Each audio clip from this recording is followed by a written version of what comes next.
Good evening, everybody. Welcome to tonight's meeting of February 1st, 2022. The time is 6:02 p.m. and I'd like to call this meeting to order. We have a fairly light agenda tonight, so this shouldn't take too long. Let's start out as we always do with public Mr. comment. Yeah, hello, yes, If I may, before you have public comment, please. I would like to address the last meeting we had that was of a regular agenda where you were called a climate denier, and then some mess started online on Rockport stuff. I just want to address that for one moment.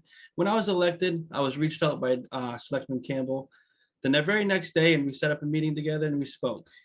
And he had nothing bad to say, nothing anywhere along the lines of any political views. We sat down, asked me if I had any questions, let me know. I could always go to him if I need any answers. And that's what I've done since then. And during our conversation, he ended it with, "You're going to hear my political views come out. And I just want you to know when it comes to making decisions for this town, my political views do not get in the way. He does what's best for the town." And since that day, he has voted without any political views in his mind that I've seen when I've been on the board. And I just want to make that sure that's clear for the public to know, and you can continue on. Well, Ross, that was unsolicited, I promise, but thank you. That's it is, when it comes to local politics, it all, as Tip O'Neill said, and I wish Paul was here with us right now, but all politics is local. And it's all that matters is what happens and what's best for this town. So thank you for that. I do appreciate it. So with that, let's now go to public comment. And Monty, if you could unmute Toby, I'd appreciate it. Toby, you've been unmuted. Thank you. Toby Arsenian, 95 Granite Street. It was perhaps 5 or 6 weeks ago that I stopped by the Conservation Commission's office and met Bert Collins. I was there to inquire about the progress of the Cape Ann Tool Company plans. And in the course of talking with him, I asked if he had been appointed as agent for Chapter 91 for the town. And he was aware that Jerry Falco, his predecessor, had such an appointment. It doesn't go with being the agent for the Conservation Commission. It was a separate appointment from your board. I don't know whether a stipend went with it or not. That's a question. But nobody from your board ever spoke to him about it, much less appointed him. So we don't have a Chapter 91 agent. And I guess I have two questions. Is there a stipend with the position? And do you intend to appoint somebody? It needn't necessarily be the conservation agent. And if it were to be the conservation agent, obviously it would be polite and proper to consult with the commission, because they're the ones who employ him directly, not your board. So could you answer those questions? And then I have another comment. Mitch, is that a stipended position? No, it's not, Mr. Chair. And the Chapter 91 agent portion or responsibility is part of the Conservation Commission agent's job description, which was included as part of the ad that was put out. So it is part of that position. It was advertised that way, and it is part of the role. So we do have somebody in that position. Good, excellent. I'm reassured. The other thing was, and this is more a reproach than a question, if Paul is not here, he should be hearing it, because he's the one on behalf of the board, but it was the board's statement as well, that you were going to regularly inform the public of the progress of plans at the tool company. And that's not been happening. There have been filings, it's still all up in the air, but we hear nothing unless you happen to attend Conservation Commission meetings. And it was the board's determination that it was a matter of public interest, unlike most hearings that go before them, and that the public ought to be informed. So I hope for another time you might be able to tell us what gives with the tool company, and what would really be helpful for the public would be a summary of how things have got to the present point, what permits have been issued, which permits have lapsed, what enforcement orders, if anything and everything of that sort, so that we would all know where we now stand. Is that a reasonable request? I believe it to be. I think we kind of from the town standpoint, we can only talk about permitting stuff that pertains to the town. With respect to anything else, you'd have to talk to the developer. I mean, that's nothing that we get involved in. But it was the board's promise that the board would keep the public informed. I'm not mistaken on that. Okay, we'll see what we can do, but thank you, Toby. I Thank you. appreciate that. Do you have anything else? Not at the moment. Thank you. Okay, very good. If we could unmute Jerry Sharfstein, I'd appreciate that. Jerry, you've been unmuted. Okay, my name is Jerry Sharfstein. I live at 2A Twin Light Circle. I have a question for all of the selectmen. Last week, or during the last meeting, a gentleman who was speaking was rudely interrupted, and because he disagreed with what was being said about him, he was cut off. And I was stunned that that happened, and that no other selectman said, you should not be cutting off someone from the discussion. You did not allow them to speak. And I would like comments from all of the selectmen as to why you allowed that to happen. It was totally uncalled for. I'll give you my comment first, Jerry. First of all, when things get argumentative, I'm going to shut it off for decorum purposes. As somebody, I believe it might have been you, I could be wrong on that, was quoting Robert's rules. And if you read them closely, the chair has the authority to invite comment or shut comment off. At that point, comment was not being productive, and I didn't feel it was going to go anywhere that was going to be productive. So that's the reason why. If you don't like it, I'm sorry, Jerry, but it's the way it goes. Can I continue? Hello? Please. Yes, please go right ahead. You were the one who interrupted the gentleman who was speaking. And then when he was trying to correct what you said, you cut him off. Oh, So that's you may have thought that the discussion was going nowhere, but obviously he thought it was. But the thing, the point is, Jerry, I am in charge of who speaks and who doesn't speak. And I've been very, very liberal with my time for people. I give them all the time they wish to speak. But when it gets to the point of being argumentative, I'm not going to entertain that. And once again, I'm sorry, but if that's a problem for you, I'm not going to apologize. It's just the way it's going to be. When there is a new chair. You're not going to apologize when you interrupt people constantly.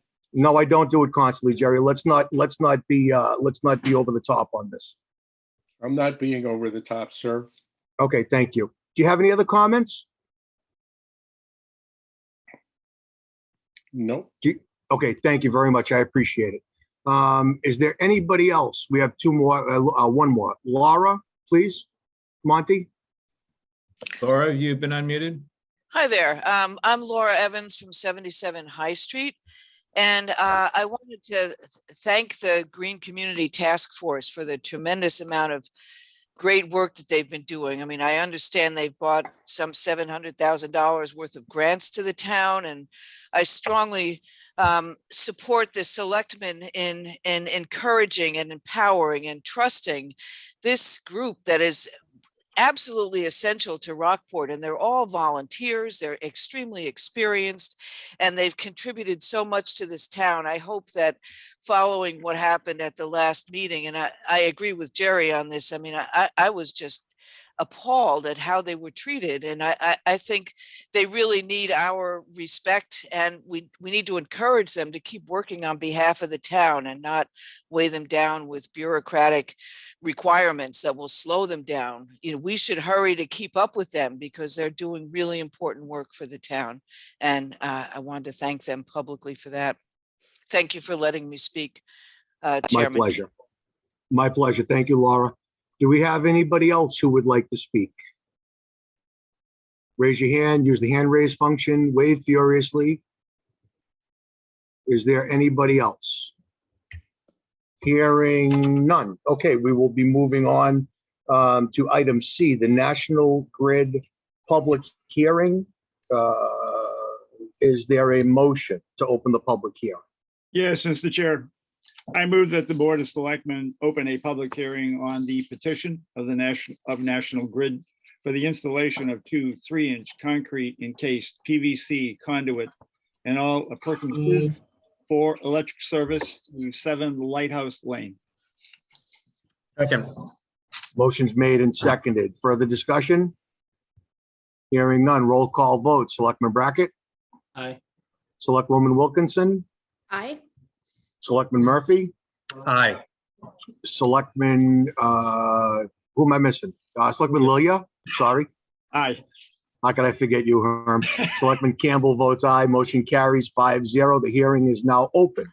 And I believe that we have Elizabeth Cottarelli to kind of give us an overview of that project. Is that right, Mitch?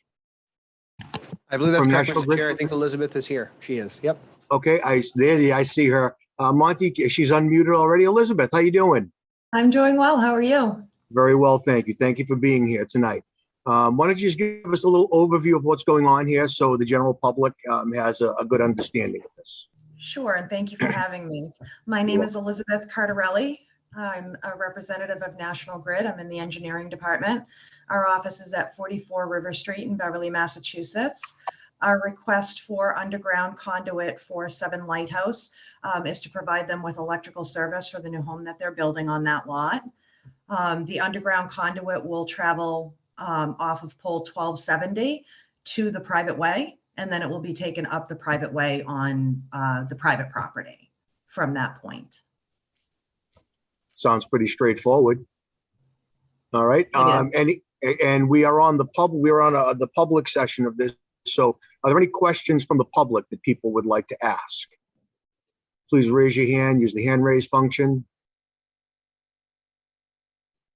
Nope, looks like we're okay. From the board, any questions from the board? Nope, everybody's good? Elizabeth, this might be the quickest you ever got through something like this, so that's good. Okay, so we have a motion, and I'll ask one more time. Nobody from the public would like to speak? Very good. Okay, is there a motion to close the public hearing? There is, Mr. Chair. I move that the Board of Selectmen close the public hearing. Second. Motion's made and seconded. Further discussion? Hearing none. Roll call vote. Selectman Brackett, Aye. Selectwoman Wilkinson, Aye. Selectman Murphy, Aye. Selectman Lilia, Aye. Selectman Campbell votes aye. Motion carries 5-0. The public hearing is closed. We got this in our packet, so we've had a chance to review this in depth, so we're well acquainted with this. Is there a motion for the project itself? I do, Mr. Chair. I move that the Board of Selectmen approve National Grid's petition for the installation of 2 3-foot concrete encased PVC conduit and all appurtenances for electrical services to 7 Lighthouse Lane is shown on the National Grid Plan number 303-97519, dated October 25th, 2021. I'll second that. Very good. Motion's made and seconded. Just one correction. You said 2 3-foot conduit, concrete. It's 3-inch, I believe. 3-inch, Correct, yeah. Elizabeth? Yep. Okay, 3-inch. Very good. Just want to be specific. So people hear 3 foot in there, they'll kind of lose it a little bit. All right, so that's good. So we have a motion's been made and seconded, correct? Yes. Okay, further discussion on this? Hearing none, roll call vote. Selectman Brackett. Aye. Selectwoman Wilkinson, Aye. Selectman Murphy, Aye. Selectman Lilia, Aye. Selectman Campbell votes aye. Motion carries 5-0. That was painless, wasn't it? See, that's great. Thank you very much. You're all set. It's nice to see you. All right. We are going to go on to item D, which is the planning board. And I know we have Jason Shaw here. And I'm looking through, I didn't see anybody else from planning. If they'd like to speak, they're more than welcome to. Jason, we put aside about 10, 15 minutes to do this. Just give us kind of the 30,000 foot view on this. Because we don't want to bog it down with a lot of detail, but I know you know this stuff cold, so please take it away. Yeah. Thank you, Mr. Chairman. Yeah, I don't know who attended the public hearings we had last week on the Board of Selectmen. I know we had a number of people there. I think it was a very positive experience. We got some great comments. I just want to read really quickly. So actually, I got an email today from a Pat Vandeline. I don't know if anybody knows who she is, but she's a senior citizen. She's lived in Rockport for 44 years, she says. I just want to read a part of this because this kind of leads into what we're doing on the planning board. Good morning. My current situation circumstances are relevant and indicate a serious need for more housing in Rockport. I have lived in my apartment since 2005, 17 years, and was presented with an eviction notice August of 2021 to vacate by September 31, 2021. Very wealthy people purchased the building and want my apartment. Of course, the moratorium on evictions for COVID has given me 4 months to search for a small affordable apartment that will accept a small pet. It has been a totally negative experience.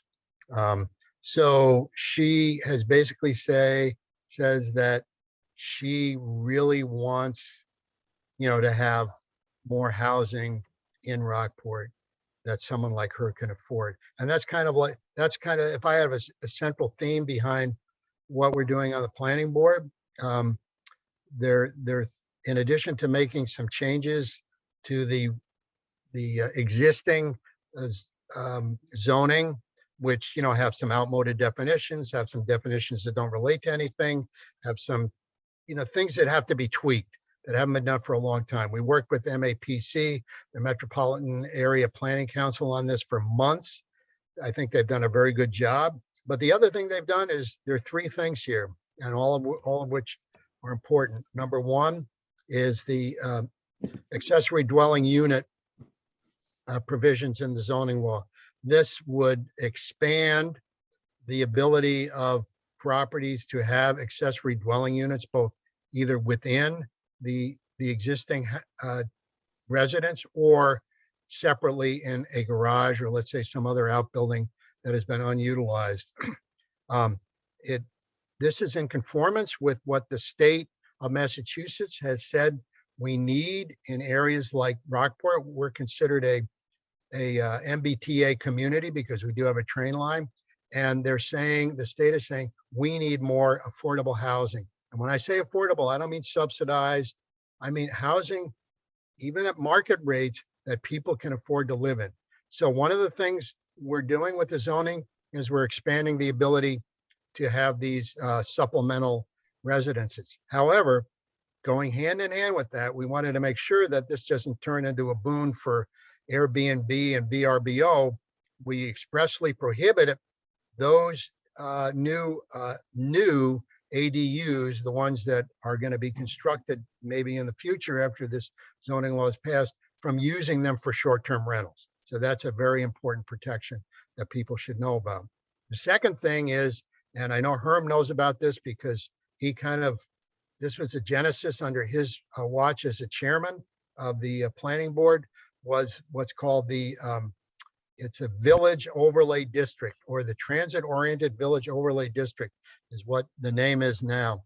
This is again something that the Commonwealth of Massachusetts, and specifically our governor, wants to see, which is a zoning around the area of the mass transit, in this case, our train station, which would allow for multifamily dwellings, multi-use dwellings, apartments, commercial, all together in a more dense area than what is there now, which is single-family residence, even though there's no residence in sight.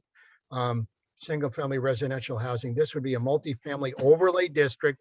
So someone could come in and, in theory, develop some of this area that's around the train station and turn it into what could be a vibrant multifamily, multi-use district. And this is something that, as I said, has been going on since 2018.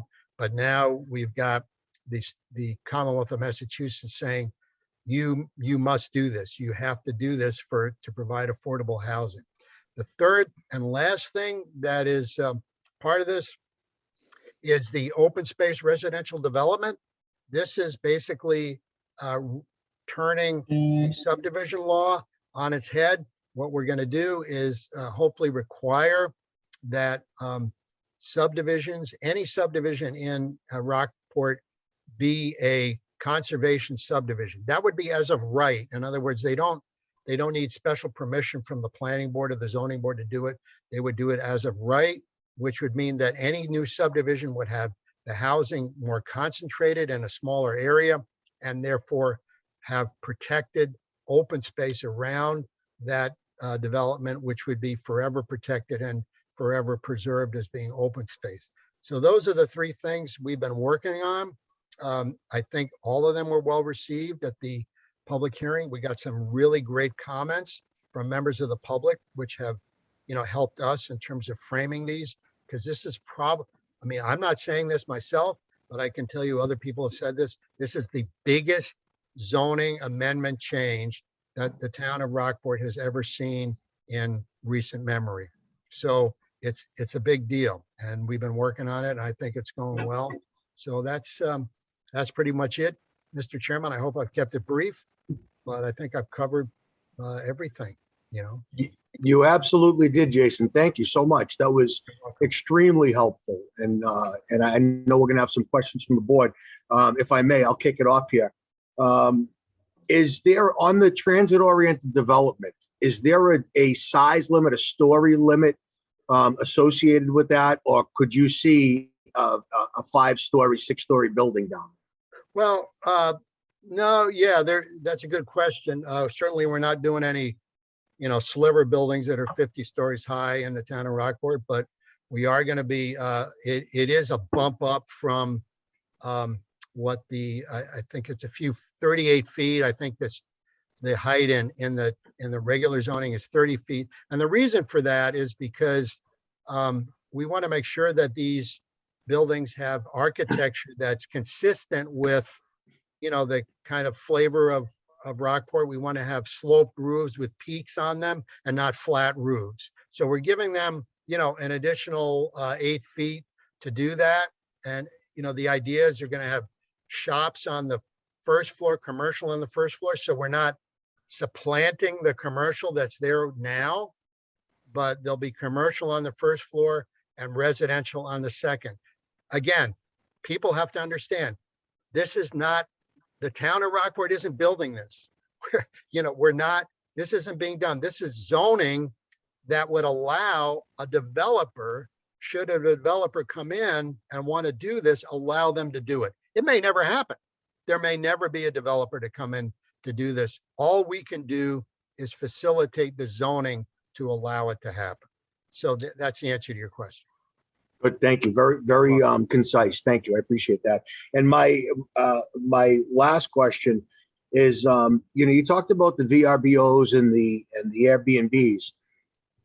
Is it permissible on private property to restrict what somebody does with that property? And it sounds a little strange to me, but if you could explain that. Yeah, that's a good question, and that's an important question, Mr. Chairman. This restriction would only apply to new conversions.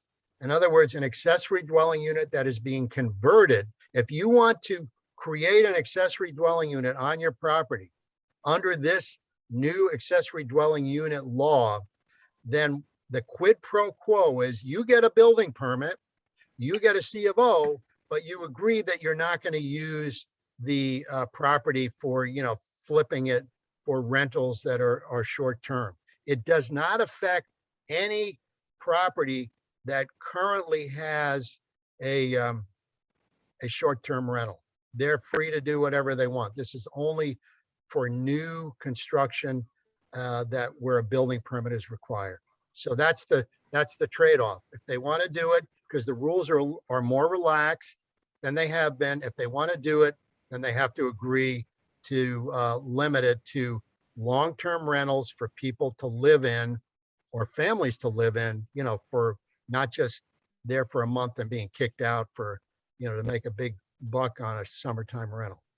Would it be a deed restriction? Would it actually, that's another good question is that we have actually, yes, something is going to be filed against this property in the deeds that states that this is, that it is restricted. So it'll run with the property. It's not going to get lost, once they get the first approval, and then all of a sudden, no one remembers it anymore, and all of a sudden it's on VRBO. Now this is a restriction, and if they do it, despite all this, under the proposed bylaw, it's terminated. The rent, the ability to do it is terminated, and they've got to take out the conversion. So it's pretty severe, to keep people from doing that. The idea here is to help people like Miss Bandoline, who don't have housing and need to have affordable housing in the town of Rockport. That's the idea behind all this stuff. And that's, and we're doing it with the blessing of the Commonwealth of Massachusetts, because they're the ones who want us to do this. And they even changed the vote, the necessary vote at the town meeting from 2/3 majority, which has been the vote required for a zoning change, makes it very difficult, to a simple majority. So that's been changed. So all you need is, 51% to adopt any of these provisions. So that's a huge change. Great. Thank you, Jason. I appreciate that. And thank you for all, I know this is, as you said, it's been one of the biggest zoning changes in the history of the town. Thank you for your hard work on this, to the entire planning board, your collaboration with other boards. Very much appreciated. Thank you. Yeah, and you can thank Herm too, because he was involved from the beginning. Absolutely. And with that, I'll open it up. Sarah? Yeah, thanks so much, Jason. This You're is so exciting, but also, it's new, and obviously, like, there are lots of questions. I wasn't able to attend last week's meeting because I had another meeting. But so my question is the state, what happens if it doesn't pass at town meeting? Because I know that the state obviously really wants these areas, right? I mean, if they're making it so enticing. And also, you guys are working really hard to make the restrictions so that the housing would fit in Rockport and fit the character and the size. But what happens if you don't get the simple majority? Oh, I go home and cry. No, Yeah. I don't mean it like that. Because I know that, is the state are they forcing communities to do it? Or are they just trying to make it easier? Well, this is a two-part answer, Sarah. Number one, the state this is all very, very new. And in fact, the state is working on draft guidelines to establish what action by any MBTA community would be in compliance with their guidelines. Now, one of the things that they say, which I think is kind of, I don't know where they get this, but they say that this new multifamily, multi-use district has to be a minimum of 50 acres. And obviously they haven't visited the town of Rockport. So, again, this is draft, and they're seeking comments. They want these communities like Rockport to comment on this and say, hey, look, this is not realistic. And in fact, the other thing we're doing is drafting a response to that and saying, guys, it's not a one size fits all thing. You can't take Salem and talk about 50 acres and then at the same time use the same template for Rockport. So, that's in the works. I mean, that hasn't been decided yet. It's going to be months. In fact, I think we'll have a town meeting before they even do anything on that. But the other thing is, what's the sanction? Yeah, there is a sanction. The sanction is the one I looked up what they have in their draft regulations right now. And one of them is some grant. You're not eligible for some grant money, which frankly, I didn't want to get into the weeds to figure it out what they were talking about. It was one of these sections that refers you to another section, which refers you to another section, but one didn't. And that was Mass Works. Mass Works is grant money from the Commonwealth for infrastructure in municipalities. And it goes from, millions of dollars for big communities down to hundreds of thousands of dollars for communities like Rockport. If we don't adopt this, and assuming we meet their requirements, if we did, we would lose out on the ability to apply for that, those kinds of grants going forward, which would really be too bad. But, the main thing is, Sarah, that we think is the biggest loser here, not just for the grants, would be for the town, because this would give affordable housing to young people, and especially in the law, it specifically talks about young people with families. In fact, you cannot, under the law, you cannot make this multifamily housing age restricted. In other words, you cannot turn it into a 55 and older housing. People who are older than 55 can live there, but if they do, they may be living next door to a 30-year-old family with 3 kids. So that's what we're hoping, is that this might help turn the corner in terms of having younger people live in the town of Rockport, which, by the way, right now the median home price is upwards of, I think, $650,000 this year. And we are, I think, the oldest town in the entire Commonwealth in terms of age. So we need to make it easier for young people to live here. And that's what this is all about too. Got it. Cool. Does that thanks answer your so much. question? Yeah. So, I mean, it really is, it's obviously a work in progress in town, but also a work in progress for the state as Yeah, well. they're going to be a while. I Yeah, can it's tell you that. The interesting. way The they whole move, thing is, yeah. yeah, the whole thing is fascinating. I mean, it's also interesting that it's happening at a time when more and more people are working from home and not using the MBT. It's just, the whole thing Right. is Yeah, it's interesting. kind of ironic. Yeah. It is ironic that, for decades, we've kind of needed stuff around the MBTA station. But no, it's fascinating, and obviously huge thanks to the planning board for taking this on. Well, you're welcome. It's actually been it's been fun working on it to get it going. And MAPC has done a very good job, I have to say. They were really good for this. Great. Thanks That's so good. much. You're welcome. Thanks, Sarah. Other questions from the board? Paul? Yes, thank you, Mr. Chairman, and thank you, Jason, for your presentation. It was very well presented. I really perked up when I heard about the possibilities of younger people moving into town. As you mentioned, the average real estate is 650,000, I believe you said. Yeah. That's glaring. And we considering our location, we're out here on the peninsula. Neil Ramsden used to say, we don't live at the end of the world, we live in the beginning of the world. But it's tough for people. You don't drive through Rockport to drop your kids off at school or go to work and so forth.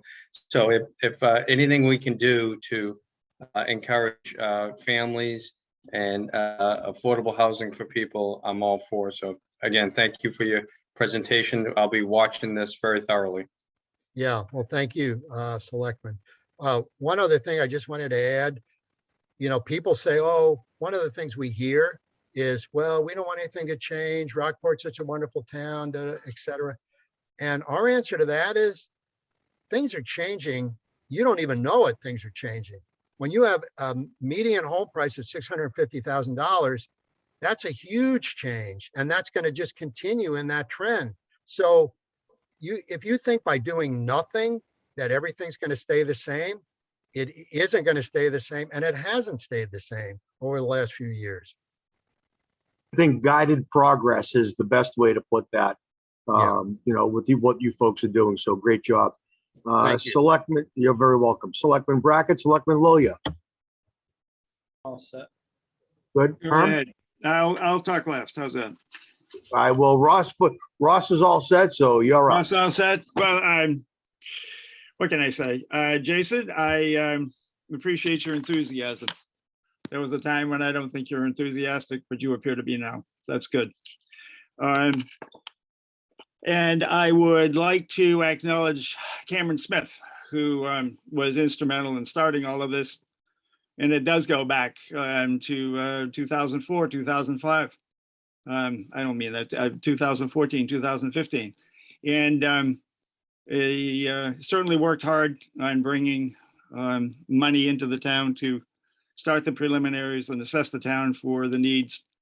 And certainly low-income housing was one of the needs, or the need that topped the list.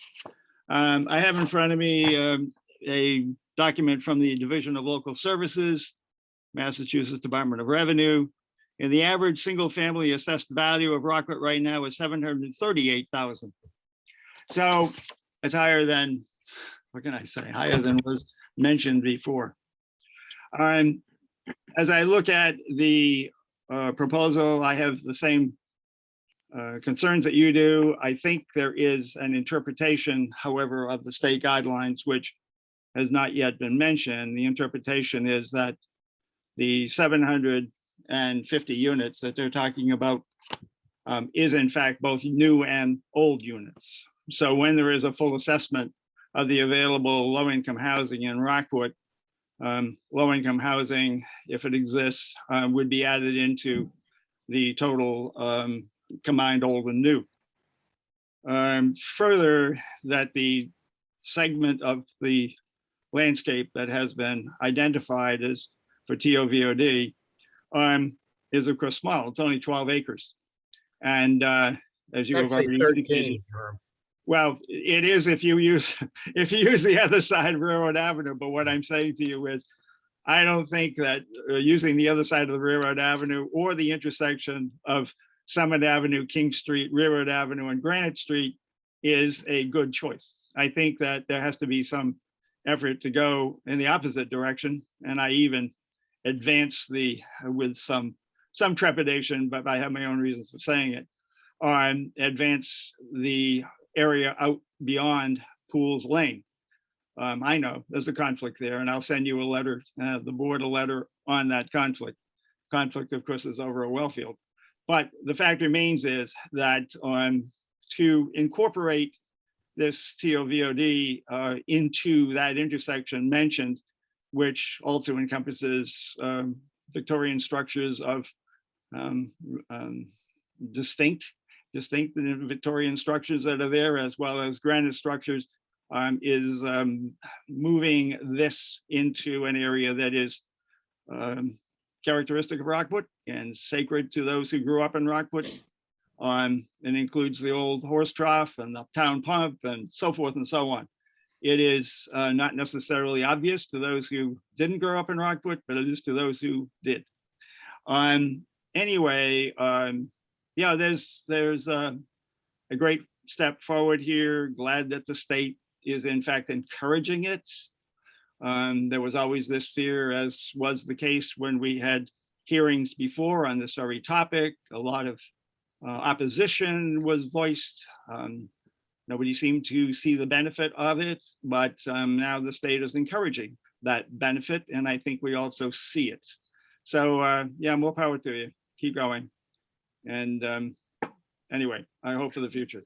Yeah, thank you, Herm. One thing I just want to make sure people understand is you mentioned low income housing, and that, you know, hopefully it will be affordable, but it's not, this is not low income. You know, people get confused by the terms. There's Yeah, I know. subsidized housing, low We use income. we use it loosely. Yeah, was using it affordable. loosely. Yeah, affordable is different. It doesn't mean it's other than market rate, but it's just, yeah, okay. But there will be, as a part of it, there will be low income housing because Yes, they have to. There's a percentage. That's correct.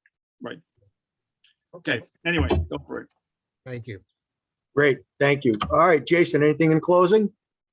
No, I think I've covered it all. I just, I'm glad that I was able to do that in front of this board. And I hope that, you know, people, the main thing is people get the word out. So when we do come to town meeting, you know, that people are educated. That's the main thing. I want people to be educated about what's going on. And because sometimes people come to town meeting and they don't know what's going on and they get afraid and they vote no just because that's the safe thing to do. So hopefully you'll spread the words to your friends and family that this is something they should support. I think ahead, one quick comment is, I don't think that it's the townsfolk who are interested in low income or affordable housing who are be the opponents to this. I think it's people who have in fact recently moved to town who see the town as something they don't want to change. And it's as much that group of people who need to be convinced of the value of the change for the sake of the other citizenry in town, as it is what you've already mentioned. Great, Thank you. Well, Jason, again, thank you to you. Thank you to the planning board. Communication with the town and your hearings has been terrific. Much appreciated. So if you need anything from the board, Thank you. let us know and we'd be happy to help. I'll do that. Thank you very much. Thank you, Jason. care, Thanks for everyone. coming in tonight. All right, You're welcome. that's great. Bye-bye. Okay, moving on. Item E, the consent agenda. Is there a motion? And just so we know, let me just read it real quick. It's the approval of minutes, approval of transient vendors license, Robert Collins Gallery of Fine Arts, and yearly license renewals for the used car dealers. Does anybody wish to hold an item off of the consent agenda? I will abstain because I wasn't at the meeting. Very good. Thanks, Sarah. Okay, is there a motion? There is, Mr. Chairman. I move that the board approve all non-held items on the consent agenda. Very good. Is there a second? Thank you. Moved and seconded. Further discussion? Hearing none. Roll call vote. Selectman Brackett. Aye. Selectman Murphy. Aye. Selectman Lilia. Aye. Selectman Campbell votes aye. Motion carries 4-0 with one abstention. Thank you. That's great. Moving on now to item F, the action list. Pardon me. We have the closing of the annual town meeting warrant, Green Community Task Force charge, and the Seaview Farm temporary closure request. On the first one, is there a, well, let's talk about it. Let's talk about it first before we do the motion. There are 3 petition articles that are going to appear. One is for selectmen term limits. One is for a net zero plan for the town that takes us up through 2040. And there is another fluoride non-binding petition that will appear on the warrant as well. So with that, is there a? I believe the net zero is non-binding as well. I think they all are. I'm still.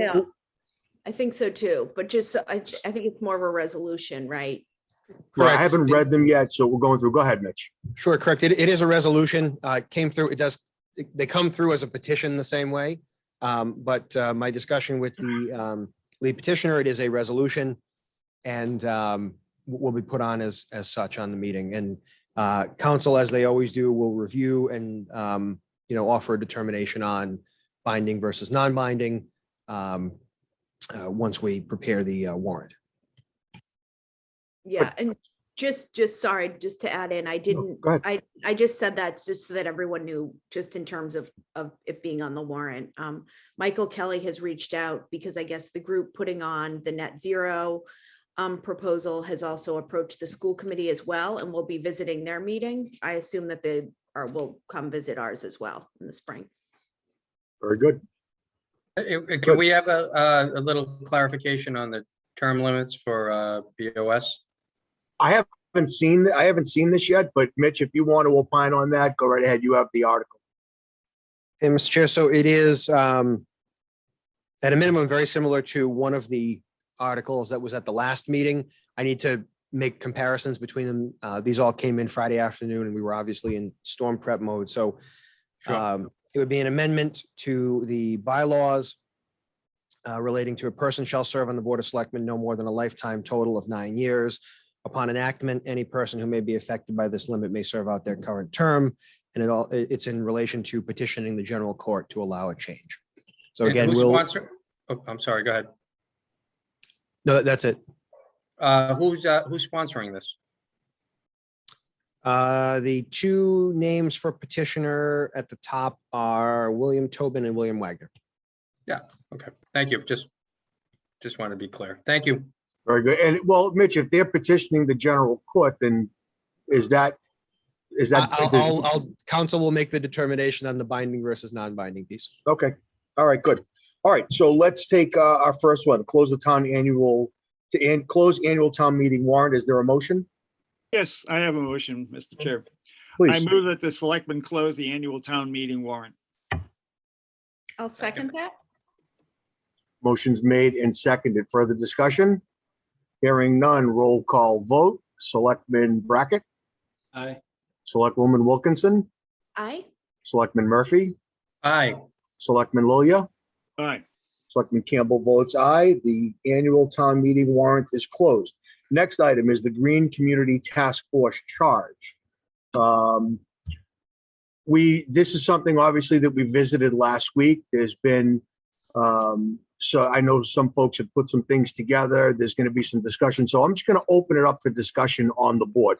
We've already heard, we know the feelings of Green Community. This is not being done to slow or hamper a process. It's just to make sure that everybody in town is aware of what's going on with this. That's the only intention. So with that, I'll open it up to the board for discussion. Well, if I may be first, Mr. Chair. Please. Our major concern that we've all mentioned, all of us have said it, is communication. I just want to give another example of the lack of communication. Last meeting, I said a few things. I may have been wrong, I may have been right. They labeled me misinformation, and instead of coming to me, reaching out to me, they decided to make a presentation and have a public meeting about it and not discussing it with me of what I got wrong, and they could have helped me with those, with the misinformation I had if it was wrong. And I can combat that misinformation, but as I'm talking now, I should heed my own words, and I'll reach out to the chair myself to discuss those matters at a later date. But I just wanted to, another example of the communication that is lacking in what we've been all talking about, but it is getting better. I will say that. And, further down the road, I have a draft charge that I'll bring up, but first we can just, any other discussion amongst the selectmen. Okay, very good. Is there anybody else who is Sarah? Did you have anything? Go ahead. She's muted. You're muted, Sarah. Sorry, You're good. sorry, Monty had to unmute me. Yeah, so I apologize. I wasn't able to be at the last meeting. So I just wanted to make a few brief comments. Sure. This to me has changing the charge of this committee. This has absolutely nothing to do with the work of the Green Communities Task Force to me. I could not be more impressed, excited. I actually had a call today with Jenny Amory, who's on the Green Communities Task Force, about connecting them with the school more and working to, because I think there's a lot of green stuff going on at the school. There's a lot of green stuff going on in town. So let's connect, because more heads together are better than few. But looking back at probably the last year, there are several communication issues. And for me, it's been all about process and procedure, absolutely nothing to do with the subject. It sounds like the discussion went off the rails, which sometimes happens, but I would love to move forward. To me personally, there are some major communication issues. I have been reached out to by several members of different departments that have had communication issues, mainly with the leadership of Green Communities. So to me, it's more of communication, process, procedures.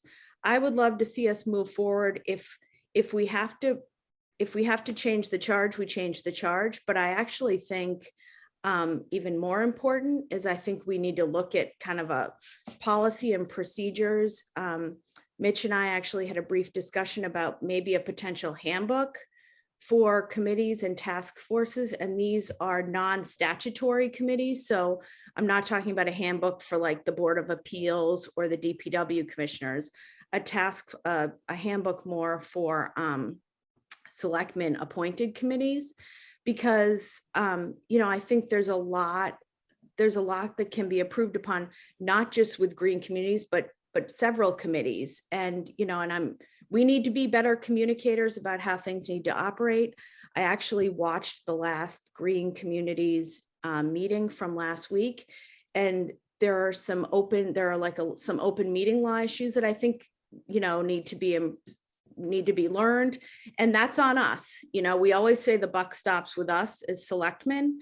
So I think we need to make sure that our committees are getting the proper training, are learning the way to properly vet projects, because to be perfectly honest, I heard in the committee, someone was like, we don't want to add more bureaucracy. And that's the last thing I want to do as well. Sorry to go on for so long. But Take your time, Sarah. But to be perfectly honest, we are talking about spending taxpayer money on all of these projects.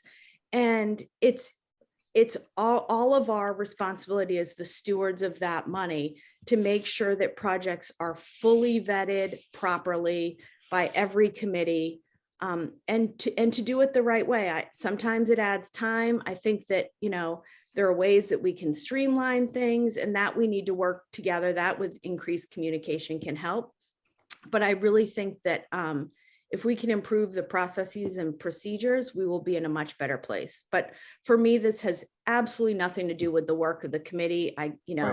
The EV stations, the solar, I'm totally into all of it and impressed.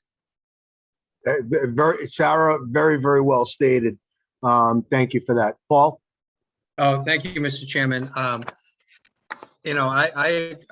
believe, and I'm green on the environment. I support the group. I think they do a great job. Someone who's spent 32 years in school administration, we are always criticized for lack of communication, or we need to do better at this. And it's an ongoing situation where committees and people that report to the committees and vice versa need to communicate better. So I don't want to throw the baby out with the bathwater, as they say, but I want to keep this committee. I support this committee, but can we communicate better on both sides? Absolutely. And it's an ongoing process. I had suggested a number of years ago, 2 years ago, prior to COVID-19, maybe getting Copeland and Page and bringing some of the chairs together and do an open meeting law kind of workshop, so that committees know where they may be stepping over the line. So again, I agree with Sarah and the other speakers. The Green Committee does a great job. We appreciate the work that they do, but communication and it's both ways. We'll get it done, but let's not throw this out. Thank you. Thank you, Paul. Again, well said on that one as well. Herm, did you have anything you wanted to add on this? But certainly I could provide a few words. I'm in full support of the Green Communities Committee. When I was chair of the planning board, Ed Hand from the planning board was our representative to this committee when it started. Goes back a ways. I understand, what it has accomplished, whether it's land at the transfer station that is yet to be utilized for solar panels, but that was one of the first steps that they did. So they've done a lot over the course of time. But if in any sense of the word, they obligate the town to a financial, or there is a financial obligation with regard to anything that they are interested in taking on, we need to know. And I don't see the periodic review of their activities beyond an annual report, which I think is insufficient, is a burdensome task for them. I really don't think so. And I think that they should accept that. It's not that we want to complicate their lives, not what we want to do at all. And if there's any tendency on the part of anyone, whether it's, in the DPW or it's on the Board of Selectmen, who's holding up things, then by all means, make that public. But don't, in a sense, castigate us without, in a sense, there being a reason to do so for something that's, yet to be done. Your concerns are perhaps overstated. I think that the additional oversight is something that should be a part of the new charge. Enough said. Thank you, Herm. I appreciate that. Any other comments from anybody on the board? I don't want to jump in. Okay. I will tell you, from my standpoint, whether they believe me or not, I think the Green Community Task Force is terrific. I think the work that they do is just, it's stellar for the town and very, very much appreciated. I don't say that lightly. I really do mean that. Gordon Gecko said greed is good. I'm going to change that. Green is good. Nothing wrong with green. I just put solar panels on my house. Doesn't make me an environmentalist, but I believe in what you folks are doing. The problem I have, and that I've had, and as you've heard stated, is that the cooperation and collaboration with other town departments has not been what it needs to be. And I feel like if we can just put that on track, just to make sure that everybody is singing off the same sheet of music and understands their responsibilities, it's going to make for a much more, I think you'll find a much more streamlined process, not a hindered process with bureaucratic red tape, but a streamlined process. You can ask at any time, at least up until May 10th, till I'm chairman of the board, to be put on at a moment's notice. And I promise you, I will bump whoever is on that if you have something that's pressing, and I will put you on to make sure that you get heard immediately. You have my word on that. So we're looking to cooperate with GCTF, and I hope that that feeling would be the same from them as well, because that's all we're looking for is communication and cooperation and transparency. Not saying that you've been purposely non-transparent, just that there's room for improvement, as there is with any board or commission. So with that, I will open it. There is a proposed motion. I think, Ross, it was just to adopt what we put last time. But Ross, did you want to opine in here? Well, I don't know if you would like to discuss the suggested draft at the last meeting first, or I could put mine up on the screen if you'd like now, and we can discuss that. But if anyone wants to refresh them on the old one, they can. Herm, go ahead. Can I interject one thing? Yeah, please. And that's it. In my efforts to try to better understand the different points of view today, I did talk with one member of the Green Communities Commission, and I asked about the meeting that they plan on having with the DPW commissioners tomorrow. I said, well, why are you doing this? They said, well, because of the way the different committees meet, the only way we could meet with the DPW commissioners to discuss this charge or any charge was to meet with them, i.e. tomorrow, which came after our meeting tonight. So I have to admit that because of the fact that to some degree they were hamstrung with regard to an earlier meeting and might perhaps have benefited from the interaction with the DPW commissioners before we vote, there is some sentiment on my part to delay this vote for 2 weeks, to give them a chance to meet with the DPW commissioners and say whatever they want to say. And likewise for the DPW commissioners. So that's my only offering, is that I have some sentiment for that beyond anything else we do tonight. It's just a sentiment. Thank you, Herm. Well, I personally have a problem, and they can do what they wish, but I personally have a problem with the Green Community Task Force going to the DPW commissioners to discuss the charge of the Green Community Task Force, when they were told by the DPW commissioners at the last meeting that it is not their wheelhouse. Jim Gardner said in no uncertain terms, this is an issue between you and the selectmen, not the DPW commissioners. So that's, that was the problem that I had. It's inappropriate to discuss this with the DPW commissioners. Ross? Thank you for the clarification. Yep. The way I see it is that the selectmen are the ones that set the charge, and that's right. That's it. I have asked for input from from a few members, and then as well, when I spoke to Jim today, he did say that the meeting tomorrow was more about streetlights. He said the charge might come up, it might not, depends on how tonight goes. Well, it's still an agenda item, so that, well, I'm just saying that's what Jim told me. He said, their main focus is to ask questions about the streetlights. So I just, that, with that said, we can take it from here wherever we want to go. So we've already delayed it 2 weeks to begin with now, so. Okay, yep, I think we need to look at this tonight. I think tonight would be the appropriate time. Any other comments from the board? Sarah? Yeah, we did get an email today. Was it sent to the whole board with Yes. a draft, I think, of what Green Community sent? They didn't send it to the selectmen, but they sent it to to Jim Gardner, I think, in advance of their meeting tomorrow.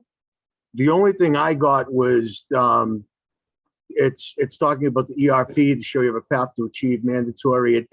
The first line is the new charge for the Green Community Task Force that you deliberated would use energy reduction. It doesn't really, they did send a document that said what they would like in the charge, but this is not that email unless I'm wrong. Did I miss something? The charge email, Mr. Chair, I forwarded to you on Friday. Right, and yes, let me see. It went to Jim Gardner and myself, and I shared with you on Friday. Yep, I got that. Thank you very much. Yeah. So the way the motion is written, it says, I move that the selectmen amend the Green Community Task Force charge as presented. Mitch, can you put that charge up, what we had last week? Can you screen share that, please? Would you be able to? Sure. Give me one moment, Mr. Chair. Thank you.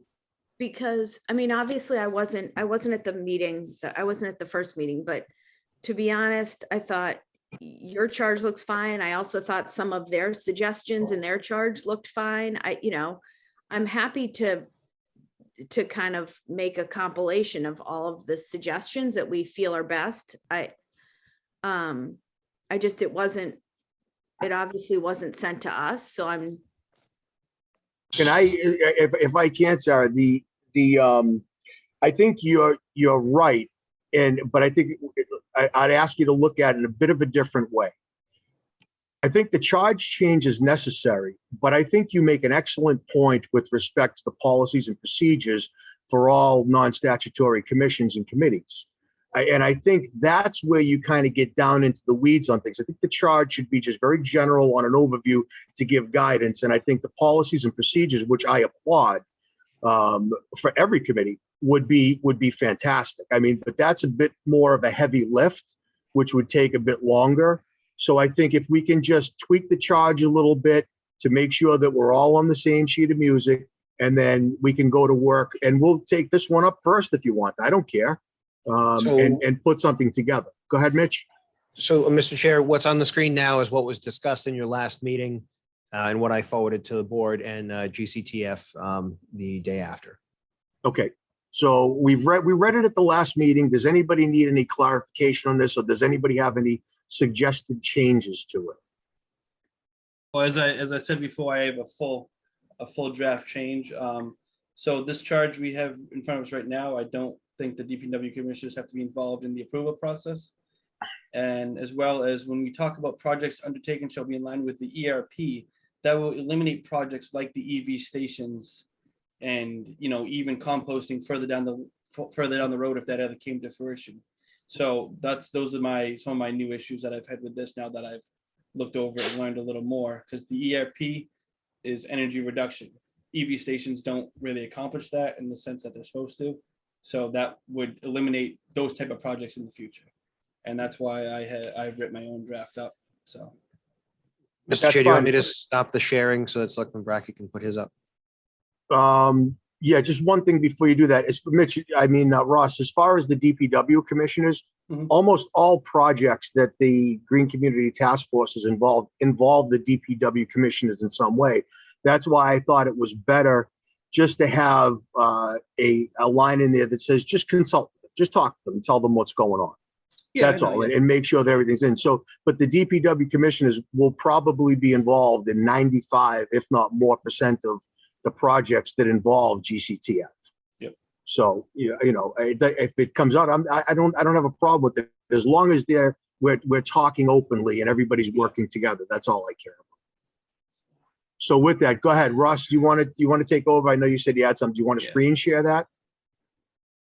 Yeah. Am I doing it right? Is that the right screen? Yeah. Yes. All right. So this is what I have written. The Green Community Task Force is charged with developing an energy reduction plan and maintaining Rockport's green community status with the state. Advise town departments on requirements from the state Greens community program and grant options. Projects will be approved by the Board of Selectmen with the task force giving quarterly or as needed status updates. Interface with the town departments with ongoing projects to maintain proper collaboration. I honestly don't have a problem with this at all. And I don't think it's burdensome. I don't think it's bureaucratic. Does anybody have any suggestions, comments that they'd like to share? Sarah? This looks great. I mean, honestly, it's less cumbersome than the last draft. Does it make sense? I would like to, I'm gonna try to pull up, I'm so bad tech-wise. I'm gonna try to pull up what Green Community sent to the DPW to compare, but I can answer that for you right now if you'd like. Okay. So for the first line I have, it pretty much incorporates the 3 bullet points that the Green Community Task Force included in theirs. okay. I have, That's what I thought. for the 4th bullet, I took out commissioners and made it selectmen and made it a quarterly status report essentially.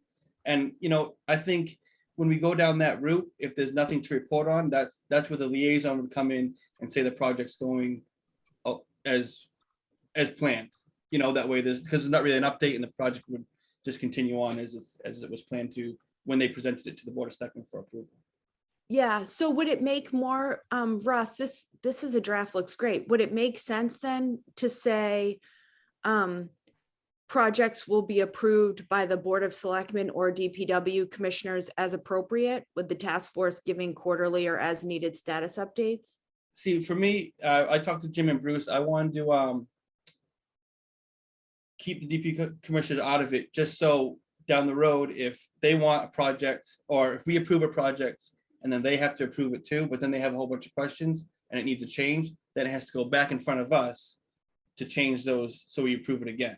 So I just wanted to eliminate anything that would cause a back and forth or us having to override the commissioners that didn't want to do a project, but we thought it was best for the town. So we wanted to move forward. So I just wanted to try to keep those type of confrontations out of it.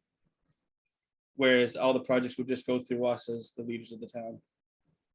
As the But the- appointing authority, Appointing. got it, okay. I'm gonna just, we can keep talking, I'm just gonna pull up their draft at the same time. Okay. And with that, you know, as far as the project to be approved by the Board of Selectmen, I think that should stay where it is. But again, the DPW commissioners have to be involved in this process. That's my only thing. How we achieve that, I think, is addressed in the 4th bullet with Ross, interface with town departments. You know, that's kind of broad, but not so broad that it just gets confusing. It's if there's going to be funding needed, talk to FinCom. If there's going to be contractual obligations, talk to the DPW commissioners. If, you know, for whatever reasons, if there's land, whatever, if there's something, talk to, you know, the Conservation Commission. I just want to make sure that everybody is aware. That's, And then for the third line, I want to change or to and, so that way, you know, you're still getting the quarterly reports, regardless of if they had a status report in between. okay. All right. I'm okay with this. Is there anybody else that has anything? Herm, Paul, I can't see you, but I'm guessing you're still there. Yeah, no, I have no Hope so. particular criticism or comments that would provide additional thought for it. It looks great to me. Good. Paul? I think it looks great. I think it's not cumbersome. It's right to the point. Again, we want better communication between the task force and the Board of Selectmen on both sides, of course. But I think this is, I support this, absolutely. Thank you, Ross, for putting this together. Yep. Good job, Ross. So. Okay. Go ahead, Sarah. I have like lots of screens open. So just 2 bullet points that they have that aren't included here, but I don't think it matters because obviously the charge is like the overall charge. And obviously we try not to get bogged down in details, but prepare the annual report required by the State Green Community Program for the town administrator to sign. That would be covered in the first bullet. Yeah. That's covered, Selectman. okay. And then collect the municipal energy consumption data and put it into the state's mandatory mass energy insight database. That's covered with the green status for the state. Perfect. Okay, great. And then I just kind of looked at their draft that they were sending to the DPW. I think this looks great. And then I think, you know, some of the issues that we're having, we could further cover in policies and procedures. Things like, you know, I know that, you know, members of the Green, I know there are some issues with the DPW with like a liaison, but, you know, but to properly vet a project through a statutory board, you get on their agenda, and, you know, and all of this is also part of the open meeting law. So something would go on our agenda, and then members of Green Community Task Force would come speak. That way it's in our minutes. It's not just relying on a liaison to attend a meeting. You know, it's the same. Yeah. Now, it's the do we same set the like- policies, or would we have them set their own policies? Because No, I think we set policies, and they're Correct. across the board for all boards. all right, because when I Um, spoke to them, like when I specifically the line that says advise town departments on requirements of the state's green community program, I have, for a side note, you know, I would ask them to come up with a procedure or a policy that they would follow to make sure that gets done properly every time to each department. Yeah, and I mean, I think that's that would be an internal Green Communities Task Force policy. You know, I'm talking about kind of across the board, you know, policies and procedures for all town. And Are you talking about one policy for everybody, Sarah, or each, One I set. would, one, so one one set. policy for all departments? one set of policies and procedures, like a handbook, you know, that Right, explains. but each one has their own individual. No, I was thinking one, you know, I was thinking one that everyone would have to follow. So are you, Selectman Wilkinson, you're, just to be clear, you're referencing a set of tertiary policies on open meeting law, public records, how to get project approval, Yes. how to seek funding. Yes. Okay, so that's just, okay. All right. Yeah, and obviously, like, you know, it would have to be tailored a bit, you know, some parts wouldn't be applicable for, you know, green communities, some wouldn't be applicable for, you know, EDC. This actually kind of came to me partially because Ross and I are the new liaisons to the newly formed Economic Development Committee. And, you know, and some of the questions there were about, you know, how to, at our first meeting, were kind of how to make projects happen. And I think, you know, something like this could be really helpful in terms of, you know, if we're interested in obtaining a grant, you know, who do we as a committee have to go to get approval for the grant? And it would be right there. You know, it wouldn't be, you know, it wouldn't be cumbersome, and it would be kind of the most streamlined way to get approval and make things happen. I But think, knowing that we are the stewards of all the taxpayers' money, and things have to be done in public and totally transparent. right, exactly. That's paramount to the whole thing. So I think we're on a good try. I don't want to go too deep down the policy and procedure hole here, because I think I want to stay on point on this. With respect to the charge itself, are there any other additions, suggestions, comments from anybody else on the board? Nope. Okay, so rather than the old motion, which is what the motion says, why don't we, Russ, do you want to amend that? You can make your motion. Let me gotta find my motion sheet. You can just read the charge. I move that and then go. On there, a couple hands up from people on the. Okay, do we want to take I would ask very brief comments. I will take a couple out of deference, but please keep them very brief and kind. Not that you wouldn't be Jenny or Diane, but please, that's all. So Monty, if you could unmute Jenny, I'd appreciate it. Jenny, go ahead, you're on. Thank you. Can you hear me? Yep, name and address just for the record, please. Sure. Jenny Amory, 8 Andrews Hollow. I want to thank Select Board Wilkerson for trying to share the draft that was developed by the Green Community Task Force, and also for Select Board Member Russ Brackett for developing this. I respectfully request, in the spirit of collaboration and communication, that the chair of our Green Community Task Force, Tom Meekus, be able to comment on this before the board of the Select Board votes.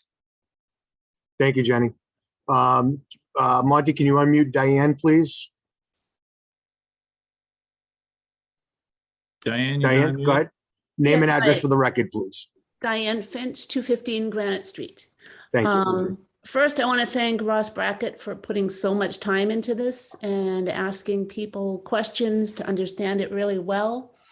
And secondly, I agree with Jenny that Tom Mikas should certainly comment because he knows more than we do about all of this. As a leader of our committee, I don't think we could get a better one, and not only because he's very organized in meetings and does action lists and gets things moving, but because he's an engineer and worked in climate science for ExxonMobil. This is the kind of thing we can't do without his knowledge. And very quickly, I know you told me to be very quick. Before we can get approval for grants or ask approval for grants, which I thought we already did through Mitch, but I'm fairly new to this. There's a lot of research and phone calls and emails that happen before you even know if you're even partially eligible for a grant. So I'm guessing that what you would want us to do is continue to give it to Mitch because he usually is the one that signs it, but also to make sure our liaison is well informed about what we're doing and what we hope to do. Of course, applying for a grant doesn't mean you get it, and getting a grant doesn't mean you have to do it. The other thing I wanted to say is I'm on 3 committees, and Tom Mikas is very, very strict about open meeting law. So I'm not sure where that came from because I did not hear where the violation was. And third, I don't know what it was like a year ago, but we always work with DPW when they're part of a project. I think the communication does need to improve based on what you guys have said. I only know about one instance where DPW had to get involved at the transfer station, but there's a lot of communication going on between Green Committee and DPW already. So yes, we need to do better. And I have an idea on how we could do better, which would be, we've got Ross as a liaison, someone on our committee, I would do it, or someone else could do it, and someone from DPW, possibly Rob Craig. I'm not volunteering for him. We could be constantly communicating about, look, here's the thing that just came out of Green Committee today. Keep your eyes open. Look, here's something that might actually lead to a grant, but not till February, just kind of emailing each other so that Ross or Rob or whoever these liaisons are can then inform through a process their groups. And, just, it doesn't have to be formal, written down, this is what you do, but it could be a process that we install. That's all I have to say, but I do hope that Tom will speak. Thank you. Mr. Chair, Yes, sir. just to chime in, so relating to the actual grant sign-offs, that would not change. My reading of this is the project itself needs the selectmen approval. The transactional pieces would remain unchanged, where I would sign off on the grants and handle the transactional pieces with the committee. Great, thank you. Thank you, Mitch. And Diane, just to your point, that, I understand and, believe it or not, appreciate everyone's affinity for Tom. This is not a personal thing for me. This charge has nothing to do with anybody's ability or knowledge. This just has to do with opening up lines of communication. That's it. It's really that simple. And I think with this charge that Ross has written up, that really illustrates that point, that we're not looking to be cumbersome. We're looking to be partners. We're looking to work together. So thank you. I appreciate it. Thank you. Let's see. I want to keep this meeting moving if we can. Monty, why don't you give Toby the floor for a moment, please?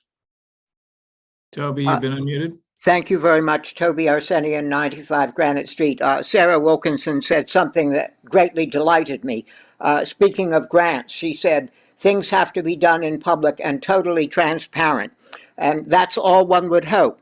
But so far it seems, and I'm not suggesting any improprieties, Mitch said I would sign off on the grants. So which is it? I'd like to see the board in public with a vote, sign off on every grant that goes forward. That's what's meant by total transparency. Also, Herman Lilja said any financial commitments on behalf of the town have to go before the Board of Selectmen. Well, that's a good start, certainly, a necessary beginning. But if they're financial commitments and there isn't grant money that you have at your disposal to pay for it, it's the town meeting that has to sign off on it. Raise and appropriate or transfer from some legitimate other source. So, as for the way things work, all of that's basic. And I'd like to hear it acknowledged in public. Thank you. Thank you, Toby. And I need everybody to know this. We've been trying, I can't tell you how many conversations I've had with Mitch about this grant writer position, trying to get somebody. And I think perhaps we're just a victim of the time and the hiring processes that are going on right now, because we're trying desperately. We really are. And I think that will answer a lot of the questions. And again, I think it was you, Toby, who said a long time ago with respect to the grants that there needs to be a process involved with that, to identify funds, potentially a fund set up to draw from for that. And I agree with that. I mean, but we need somebody in place to do that. And with that comes all of that transparency. But that does not mean in the interim, when we do have grants that are before us, that we shouldn't be public. I completely agree with that. So thank you for that. Okay, are there any other comments? There was a request made. Is Tom Mikas on the call? I think, Mitch, I think you can take down, Ross, you can take down the screen share so we can get back. Everybody's seen it. Everybody good with it? They can see it? Good, okay. Let's see. I don't see. There he is. I don't. He's waving his hand. Oh, all right. I'm looking around my screen here and I don't see him. If you see him, Monty, go ahead and unmute him. Tom, I would ask you to keep it brief if you could, please. And this is being done as I hope you would take this in the spirit of collaboration, not confrontation. So please go right ahead. Thank you, Don. I heard some very positive things in this meeting. I like Sarah's idea about a handbook that all non-statutory committees can use. I think that'd be very helpful. And I think Ross has made some big improvements on the charge. It doesn't incorporate all our aspirational goals that we had put forward a while back, but if I can quote an old saying, a camel is a horse designed by a committee. So I think we've got a camel. One of my favorites. We have a camel we can ride here. Good. That's good. Good. I'm glad. Thank you. I'm glad. See, this is exactly what I had hoped for this meeting tonight. Thank you for saying that, Tom, and thank you for understanding what our real purpose is here. I appreciate that. Okay, so with that, and I'm sorry you didn't do it. Just so we have it for the record, Tom, name and address for the record, please. Tom Mika, 73 Marmion Way. Thank you very much. Okay, great.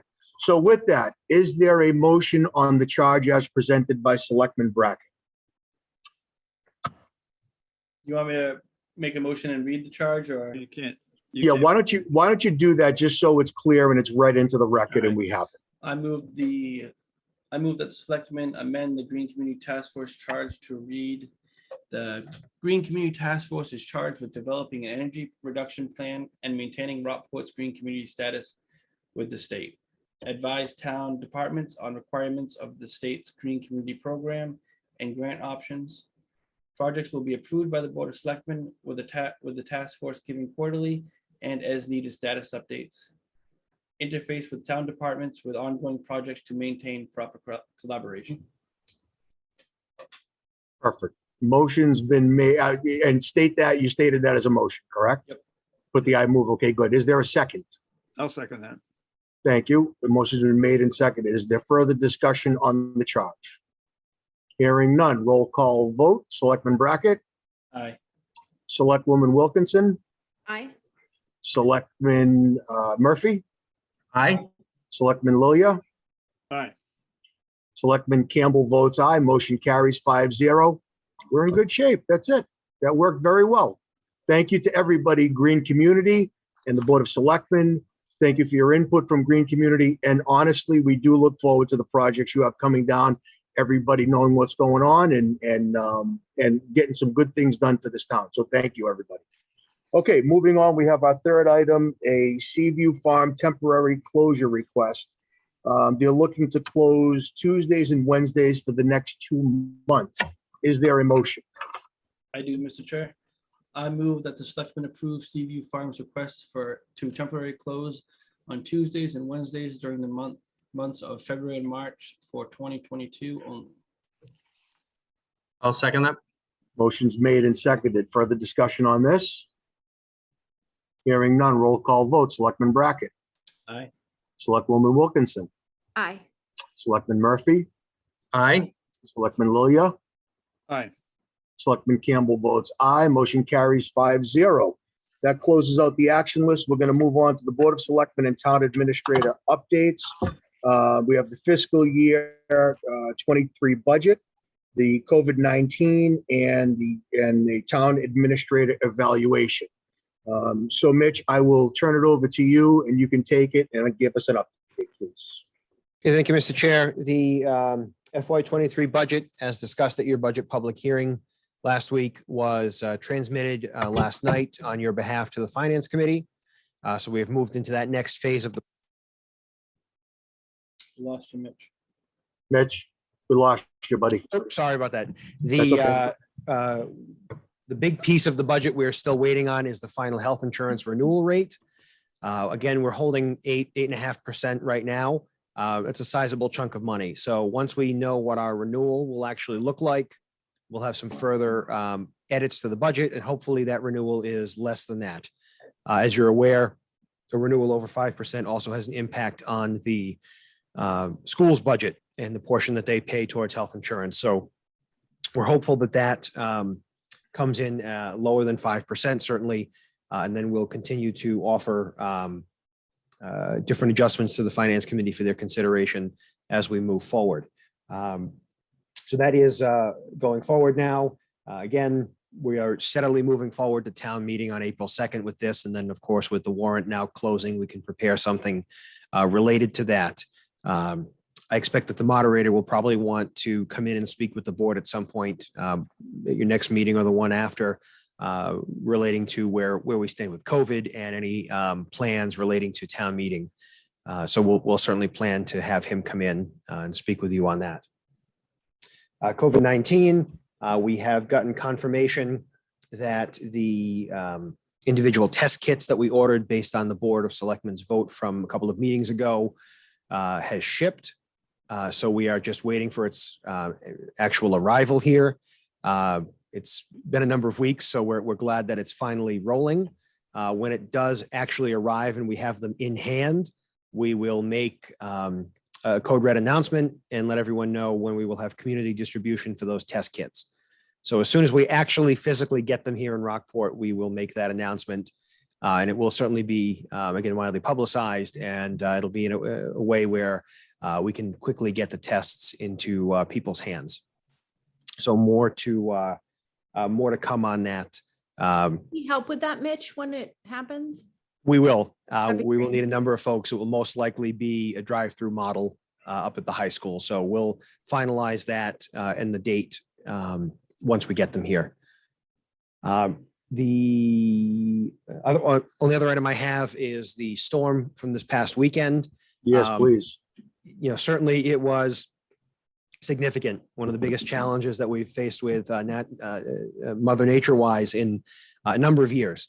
We had some tidal issues, not the worst, fortunately for us. They were high, but they were not the highest that we've seen, which was helpful. The snow, the wind was probably the biggest issue. We had whiteout conditions for a number of hours in a row here in town. I know it caused a number of issues that activated our public safety departments to step in a few times. Oddly, a tour bus was traveling that day in the middle of the storm and got itself stuck on Main Street, which caused some significant issues. But really, our town employees did a fantastic job. Kudos to DPW. As you're aware, they're still going. DPW, they're out there now. There'll be one team will be here to midnight. The next team will pick up at midnight and run until 7, and they'll go into their regular shifts. So getting the town cleaned up with the snow removal phase. Mitch So- mentioned, let's make mention of the parking ban tonight so they can do their work. Yes, If you so could. we did issue one today to make sure that they have access to the different areas in town, very particularly the downtown area is the focus. They were working their way down Broadway. Today, they were passing Town Hall at about 4:30, and they've been going pretty steady ever since. And we also have some contractors in, and we'll have some additional pieces of equipment on hand tomorrow to get that taken care of. So I want to extend sincere thanks to the DPW staff who have been going nearly continuously since Friday evening. Also a thanks to our public safety staff who were very well represented throughout the storm.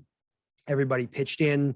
We had good representation from police, fire, forest fire, ambulance on hand. And it really went as smooth as it possibly could have. This is always a challenge. You never know what to expect. You prepare for the worst and hope for the best. And we were able certainly to come out as good as we did because of our staff on hand. So certainly a great set of thanks to all of them for the work they did to put us in this position. And that wraps up my portion of the report for the moment, Mr. Chair. Thank you very much, Mitch. We appreciate it. And I think we all echo your sentiment about the DPW and what an amazing job they did. We got normally sometimes on a Northeaster, I could go outside and on a storm of this magnitude with this kind of wind, and I have bad driveway. I had 3 feet of snow in my driveway this time, so it was tough. But hopefully everybody is doing okay and digging out and safe and warm. So again, thank you to all of those who made that possible. Public safety, DPW. One of the items on our agenda right now that covers those 2 things. I'm going to cover the town administrator evaluation, which is on here, and this is in compliance with Mitch's contract. So we're not doing anything out of the ordinary. This is just a standard part of what we do and evaluate so we can communicate more effectively and make sure that we identify our goals and areas for improvement as well. We all should be looking. So with that, Sarah and I are going to be taking the lead on this. And we have an evaluation form that will be going out to all members of the Board of Selectmen. Those forms should come back to Sarah and myself, and they will be sent in. And all members are encouraged to set an appointment with Michelle in HR and have a discussion with her about your comments and suggestions and what have you. So this is not, just to be clear, this is not a gotcha by any stretch of the imagination. This is simply a contractual thing that we need to do as a board to make sure that we are providing the best levels of services and communication to the town. Mitch, are you comfortable with everything? Are you okay with all of that? I am, Mr. Chair. It is a contractual obligation. I'm comfortable with the form that we've discussed and the process. So again, I will provide a self-evaluation to the board. You would then provide your feedback in written form to the HR director. She will compile something for you to consider at your next meeting. Very good. Thank you, Mitch. Comments from the board on this subject? No, Anybody? but something that needs to be done, and I'm happy we're doing it. And it's good for both the Board of Selectmen and for Mitch Vieira. And it's something that needs to be done. So I support this. Good. Sarah? No, I have a couple other selectmen updates after this, but glad we're taking this on, and that's all. Thanks. Good. Thanks. Anybody else? Herm, Ross? Nope. Nope. We good? Great. Excellent. Fine. Great. Thank you. Okay. So with that, let's kind of go around the horn here. Sarah, why don't you lead it off? Okie doke. So one more thank you from the storm.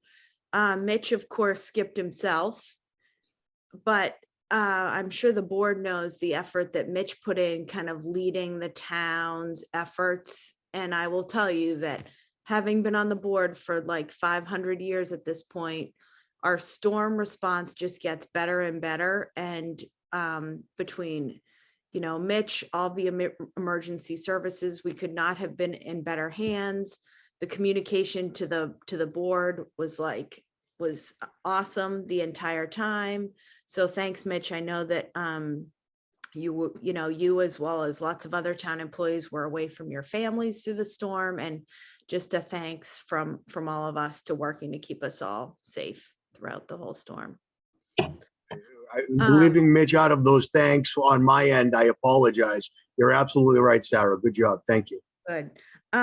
Second, two other quick things. I did just see before our meeting, the DPW still working to clear the streets. Just a reminder that residents are responsible for clearing the sidewalk in front of their house. The town, we talk about this every year, but the DPW does their best kind of starting downtown and working out, obviously, doing the priority areas, by the school and by town hall, and they get to the sidewalks as they can, but residents are responsible for the sidewalk in front of their home. And in lots of cities and towns, if your sidewalk isn't shoveled out, like within honestly a few hours of the end of a storm, you're fined. We don't do that here, and we don't want to have to do it. But the past 24 hours I've driven through town and I see people like dangerously walking along, downtown, South Street, Thatcher Road, Granite Street. So people people really should get their sidewalks cleared and help your neighbors if you're able. So I always like to give that reminder. And then last but not least, we got the band back together with the reopening committee. We had a great meeting last week. We're going to be scheduling several more. And then, we know that obviously COVID regulations, town regulations are changing, weekly. So we're not looking to do anything major, except try to find ways that as we come into another season, another tourist season and open season in Rockport, ways that we can support businesses downtown.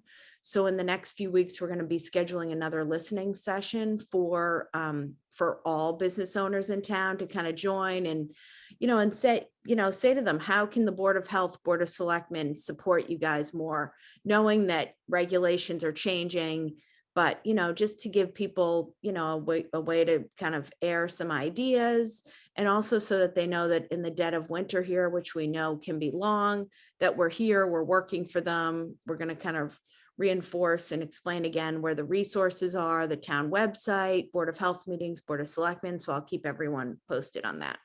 But great group, and thankful for everyone continue to be willing to serve on it. Great. Thanks, Oh, and Sarah. actually, I will just say one takeaway was that everyone just knows, everyone was saying what a huge impact the outdoor dining had downtown. So they would like the town to work on ways with the state to keep that going in the future. So I'll be coming back to us. Absolutely love that. I think that it adds such a nice air to the town. I agree. So I hope that works out. That's great. Thanks. Yeah, no problem. Next, who would like to jump in? Paul, Herm, Ross? Paul? I too would want to echo everyone's praise on the town's response to a major blizzard, nor'easter that came slamming into Cape Ann. And I know we lost some electricity. It wasn't a great amount compared to the storm that we had in October, but public safety, fire, ambulance, DPW was outstanding, and really makes you proud to be from Rockport. I took a walk probably about 4 o'clock Saturday downtown, and the streets they were snow covered, but they were passable. And this was at the height of the storm. So great job by everyone. Thank you. Herm? I'm sorry, Ross? Ross, go ahead. I'll go to Ross first. I'm just gonna follow up with what Sarah said about the businesses. The chambers reached out to me. They're gonna set up a kind of the same type of listening session for their end from the businesses downtown. I think that's gonna be on I want to say the 15th. I can't remember the date. So that will be held at Brackets. So just so everyone's aware, we will be inviting the businesses to talk how the chamber can better help the town as well. And I'm sure that will, kind of echo some things that they'll say to us as well. Yeah, and Ross, Peter's part of our group, so we talked about Okay. coordinating, Awesome. doing ours after theirs, and then, and then kind of working together on both. Alrighty. Can I add one more thing? Sorry. Of course, of course. Just an extra thanks. If people saw on Facebook, we were able to light Evans Field. Everyone probably knows that Monday was a snow day. Thanks to Jeff Propowski for entertaining some of my crazy ideas. But I will tell you that dozens and dozens of kids and parents had a blast sledding on Evans Field. And actually some of the threads on Facebook where I posted it with an old picture are really cool. There are people talking about sledding in like the 50s and streets they used to sled on. So a lot of like town history has come out, but kind of a neat little aside. But thanks as always to Jeff Propowski for making that happen. That's awesome. Thank you. Yeah, no, that's great. That's great. It was nice. I was trying to get there, but hockey precluded with the girls, so I had to go. But that's great. I'm glad it happened. And Ross, I got to tell you, I heard a lot about that place, Brackets. You should go there sometime. You'll like it. It's all right. Herm, what do you have? Well, you were on the subject of Brackets, and certainly appreciation should be shown to the Brackets organization for the food that they provided to the different help groups that were out there manning plows and fire stations and ambulance corps and the like during the course of the storm, because the food was available. It was much enjoyed. So thank you very much. Thank you. Otherwise, from the standpoint of Mitch, excellent coordination, tremendous effort on his part to be there at all times to make sure that everything was in fact moving smoothly. So he can't be thanked enough for that. Otherwise, it was a northeaster. Just another old storm. And for those who didn't grow up in this town, don't look upon it as being highly unusual, because it wasn't. It just happened to be one of those things that happens occasionally. Sledding in years gone by, if you weren't there at that point in time, and most of you weren't, yes, we were able to slide on streets that now, of course, you wouldn't even think about sliding on those streets, but they were set aside. They were not salted. They were not sanded. They had signs at the top and the bottom saying, sledding on these hills, beware of the children. Great time. Even better than now, even though now it's great. So anyway, thanks to all for their participation in the storm at all levels. Thank you very much. Yeah, no problem. Thank you for the comments. I wish I could have made it. I would have brought my Newfoundland over. This weather is his element. This is totally his, not wheelhouse, but his doghouse. So he would have loved it. He would have had a ball over there with the kids. But anyway, yeah, that's great. So thank you. And again, people don't realize this, but Mitch is a 60+ hour a week kind of guy. Every week. It's not just on an emergency basis, but it's every week. And what he does in quarterbacking everything on day-to-day operations is very much appreciated. So thank you, Mitch. Okay, with that, let's go to, does anybody else have anything before I move on? Everybody good? Okay, thank you. Let's move on to our last public comment section here. If anybody wishes to speak, please raise your hand. And looks like we have Toby. So Monty, if you could unmute Toby, please. Thank you. Toby Arsenian, 95 Granite Street. Mr. Campbell mentioned my concern about the grants, but there's been some failure of communication. I was never in favor of setting up some sort of funds from which the board could draw. In fact, I would be very much against that. I think to the largest extent possible, it's important that the town meeting, rather than the Board of Selectmen, be in charge of town funds that go for grants. And certainly you've acknowledged that any grants that require matching funds would have to go to the town meeting. That's right and proper. I hope that's cleared up. You've closed the warrant. I think it was open for a little over a month. From the beginning, sadly, there was no mention of the Government and Bylaws Committee willingness to help people with petition articles. And now the opportunity is passed. Perhaps before the next town meeting, we can get something lined up and make their kind offers available and known to the public. And another thing, the discussion with Jason Shaw. He said that the changes at the train station and such must pass. And Sarah Wilkinson asked, what if they didn't pass? And his response that then we lose various of the state grants. And he said he had started to read them and bogged down. I sympathize. Once you start reading the state's verbiage, you begin to wonder whether you're half-witted or whether they're monsters. But I've got here in front of me, and you must have seen also, a communication from the Executive Office of Housing and Economic Development dated December 15, 2021, to dear local officials in MBTA communities. Did you get that by any chance?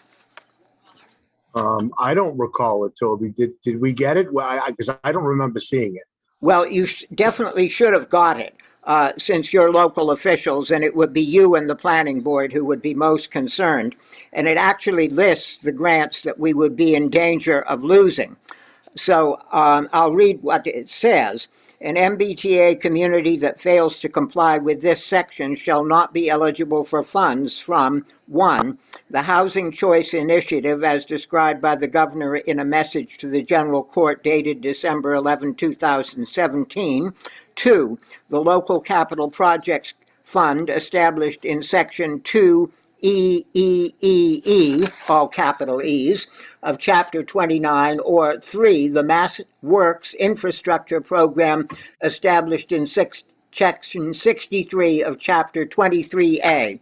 So if this is a threat that we lose these, and certainly you're very concerned with grants and have the hope that we'll get as many as possible, somebody needs to discover exactly what we lose if we decline to endorse their zoning proposals.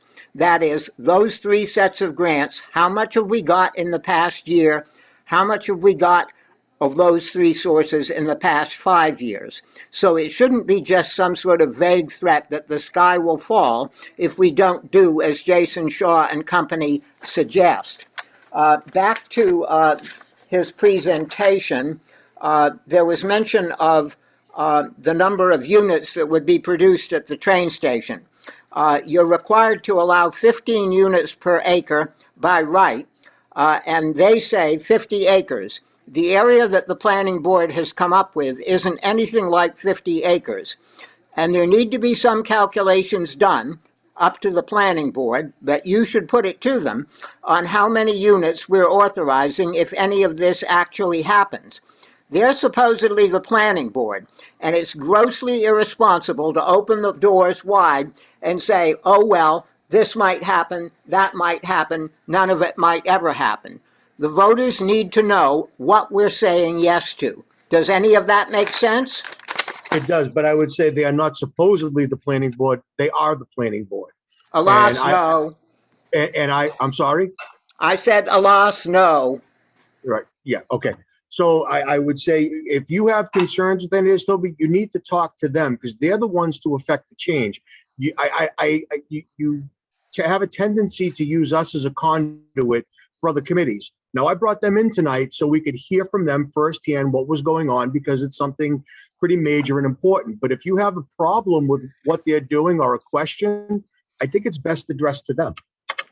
At the public hearing, they weren't willing to listen more than 3 minutes with 4 people there, and that was called a public hearing. It was a travesty of a public hearing.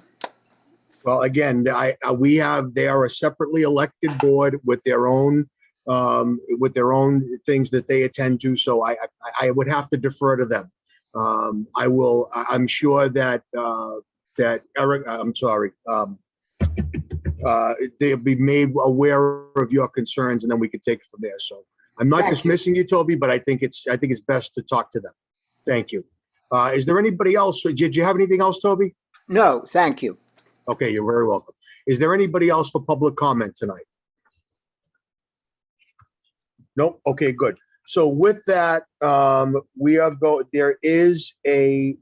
to be having an executive session this evening. First of all, I'd like to thank everybody for being here tonight.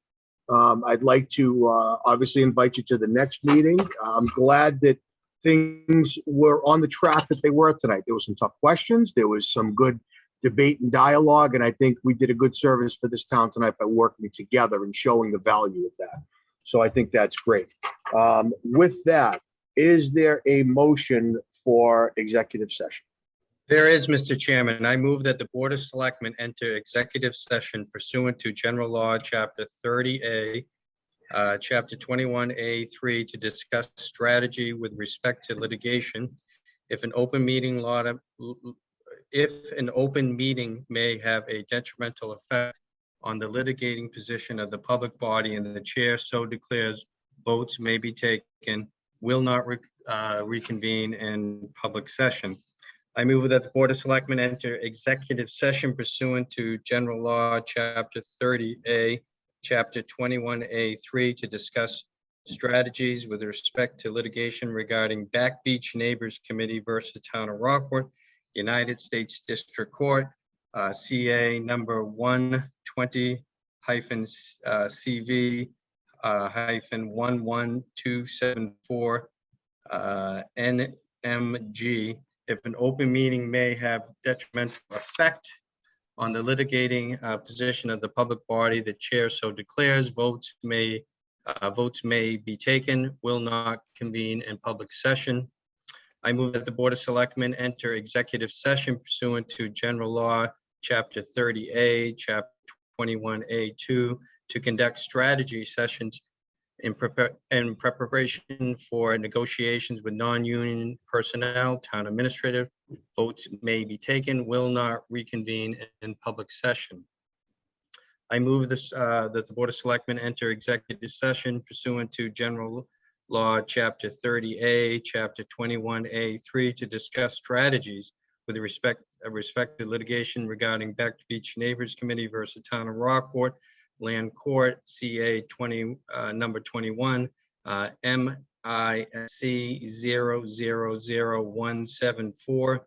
If an open meeting may have detrimental effect on the litigating position of the public body and the chair so declares, votes may be taken, will not reconvene in public session. I move that the Board of Selectmen enter executive session pursuant to General Law, Chapter 30A, Chapter 21A3, to discuss strategy with respect to litigation regarding Back Beach Neighbors Committee versus Town of Rockport, Essex Superior Court, docket number 2177CV000364. If an open meeting may have detrimental effect on the litigating position of the public body and the chair so declares, votes may be taken, will not reconvene in public session. I move the Board of Selectmen enter executive session pursuant to Mass General Law, Chapter 30A, Chapter 21A3, to discuss strategies to respect to litigations regarding Sepla versus Town of Rockport, Essex County Court, docket number 2177CV01006D. If an open meeting may have detrimental effect on the litigating position of the public body and the chair so declares, votes may be taken, will not reconvene in public session. I move that the Board of Selectmen enter executive session pursuant to Massachusetts General Law, Chapter 30A, Chapter 21A3, to discuss strategies with respect to litigation regarding Glenn McLeod versus Town of Rockport, Superior Court, docket number 2177CV00077. If an open meeting may have detrimental effect on the litigating position of the public body and the chair so declares, votes may be taken, will not reconvene in public session. Thank you very much, Paul. I'll spare the, can you go over that one more time part? So we'll just go from there. The chair so declares that we are entering into executive session because by not doing so, it would be detrimental to the town's litigating position. The board will not reconvene in open session. Roll call vote. Let's start with Selectman Brackett, Aye. Selectwoman Wilkinson, Aye. Selectman Murphy, Aye. Selectman Lilia, Aye. Selectman Campbell votes aye. Motion carries 5-0. Our public meeting is closed. We'll go into executive session. For who's left, thank you for being here tonight, folks. We really appreciate it. Have a great night. Stay warm and safe. At this time, the public portion of the Board of Selectmen meeting has ended. The board is entering executive session. We ask that you please exit the meeting at this time.